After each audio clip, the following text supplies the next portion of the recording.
She jolts awake, not really sure where or when she is. She keeps her eyes tight shut just in case. She feels the bed covers. All right, at least it's their own bed. But her husband isn't there. The dip where his body goes is, but he must have gotten up early. Oh, it's Christmas. It's Christmas morning.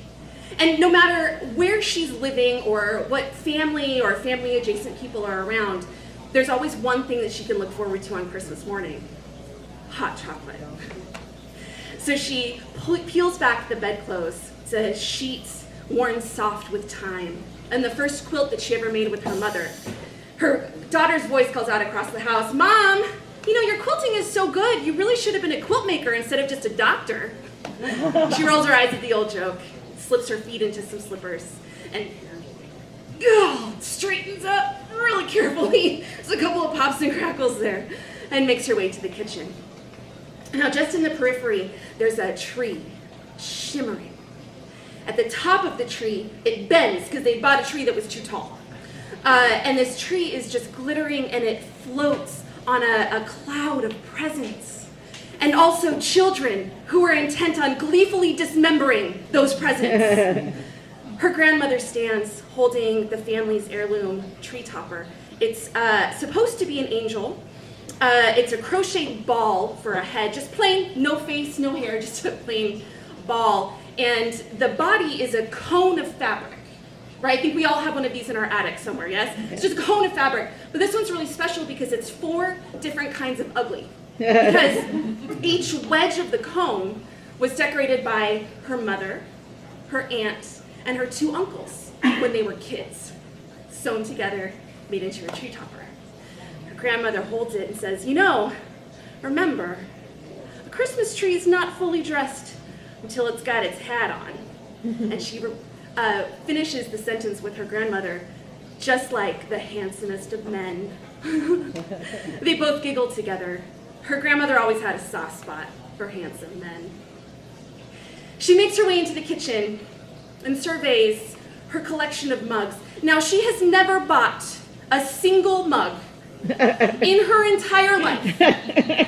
It's one of the mysteries of the universe, right? Like coffee cups just, they appear and they multiply. No one has ever purchased one, but we all have hundreds, avalanches of coffee cups. So she looks at her small collection here. Doctors save lives. Seniors do it to the oldies. No questions before caffeine. That one has a cartoon lady with zigzag hair on it. And she picks the last one in the row. It's bright red. World's greatest grandma. She opens the mini fridge below, and she fills the mug about halfway with milk. Sets it on the hot plate, and waits for it to warm. In the meantime, she picks up some chocolate chips, and she grabs a handful and pours in a handful of bittersweet chocolate chips. Over her shoulder, her dad, a proud Navy man, nods his approval. Ha! Bittersweet. It's the only kind of chocolate for a sailor. Bitter for what we've lost, sweet for what we've got, and salt for the seas between. Now don't forget the salt. Oh, Dad, I know, I never forget the salt. So she reaches up to the shelf and picks up a tin of salt. It's tiny, it's like this big. It was a gift from her granddaughter when she was studying abroad, but it has this red lace pattern on it. It's French. It's French salt, which automatically means it's like 10 times as good as anything that's in any of our kitchens. She fries off the top of it and shakes out her hand a little when the arthritis pings. And as she sprinkles in a pinch, she repeats these words that she's grown up hearing. Bitter for what we've lost, sweet for what we've got, and salt for the seas between. And as she puts the tin back on the shelf, something next to it catches her eye. It's a jar. She says, well, why not? It's Christmas. She pulls down the jar and pulls out 2 fluffy marshmallows and adds them to them. Now, she had gotten these marshmallows with her friend and neighbor Trish before Trish had her stroke and had to move. They had gone to the grocery store and they had agreed to split the biggest bag of marshmallows that they could find. You know, the bags that they keep on the bottom shelf, the like Econo marshmallows. Yeah. So they had gotten one of those, but when they got back, they realized that those marshmallows did not fit in their storage jars. So they spent some time like shoving as many marshmallows in as they could. And then they decided to eat all of the marshmallows that were left over that wouldn't fit in the jars. And they got so high on sugar, they spent the rest of the afternoon watching Hallmark movies. And just as serious as Olympic judges, they scored everybody's, how do I say, rear view. The winner, just for the record, was the small town pumpkin farmer whose family was about to lose the farm until the disenchanted big city accountant came home for the holidays. Of course, it's classic. Right? So the mug is starting to steam. Oh, sorry. She scoops out a third marshmallow and pops it in her mouth for Trish. The mug is starting to steam, so she turns off the hot plate. We don't want to burn anything down. She retrieves her mug, and she turns toward her favorite chair. It's soft, but it's not so squishy that she needs help to get out of it. And it sits right next to the window. It's a great seat. So she turns towards it, and as she turns, she hears Nurse Joe, "You better put that cup down before you sit, Miss Big Mama.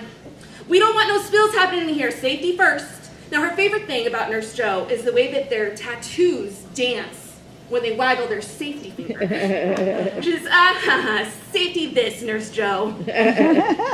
But still, wisdom is wisdom. So she sets the mug down on the side table and then shuffles her way around to the chair to settle nice and soft. She surveys this small space that has been hers and hers alone since her husband died a few years ago. The kitchenette with the hot plate, contraband hot plate, that she hasn't managed to burn down the building with yet, thankfully. The phone mounted to the wall. It rings every Thursday and every Sunday like clockwork. And it'll probably ring today, this Christmas. The double bed covered with her old quilt. The nightstand with the photo of her husband and stacks of large print Michael Crichtons and pillboxes labeled with the days of the week. And the window with its view of the parking lot first, but then behind the parking lot, a park where the kids play every morning. It's empty this early in the morning, and the trees are covered with a gentle frost. It's the first frost of the year. And as it rises behind her building, the sun glitters all of those tiny ice crystals into a million prisms for just a moment, fleeting, like a joy you can almost remember feeling. Then the ice melts and the sun continues its way across the sky. She sighs into the silence. Well, almost silence. Out in the hallway, she can hear the of the medicine cart as Nurse James starts their rounds. Nurse James had replaced Nurse Joe when Joe moved to Tokyo last spring. And next door in Trish's old room, she can hear Alan starting up his fancy coffee maker.